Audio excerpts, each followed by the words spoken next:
Total జీతాలు ఇవ్వలేనటువంటి పరిస్థితిలో ఆర్థిక వ్యవస్థ మనది ఉండే, అవునా కదా?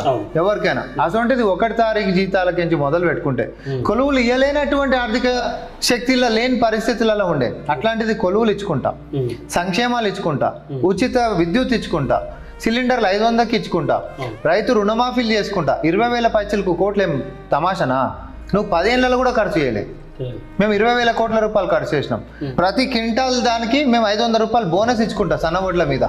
ఇన్ని మనం చేసుకుంటా కూడా ఈరోజు ఏమైంది, మీరు ఏం చేసారు అని అంటే మేము ప్రజల ముందు పెట్టినాం. ఇవన్నీ కాక ప్రభుత్వ బాధ్యతగా ప్రకృతిని కాపాడుకుంటూ, ప్రభుత్వ బాధ్యతగా ఇంట్లో పెద్ద కొడుకు లెక్క పిల్లల భవిష్యత్తు గురించి ఆలోచిస్తూ, మాదక ద్రవ్యాల మీద ఉక్కుపాదం మోపుతూ, పారదర్శకతతో ఈ చట్టసభలు నడవాలని చెప్పి ప్రతిపక్ష నాయకుడు ఇంటికాడికి మంత్రులను పంపించి ఆహ్వానిస్తూ గత చరిత్రలు ఎప్పుడన్నా ఉన్నా? అదే ఇట్లా మాకు దమ్ము ధైర్యం ఉంది, మేము నిజాయితీగా ఈ యొక్క రాష్ట్రాన్ని పరిపాలిస్తున్నాం కాబట్టి మేము ఏ ప్రశ్నలకైనా ఎదుర్కొనికే సిద్ధంగా ఉన్నాం. నువ్వు అసెంబ్లీకి రాని అంటున్నాం.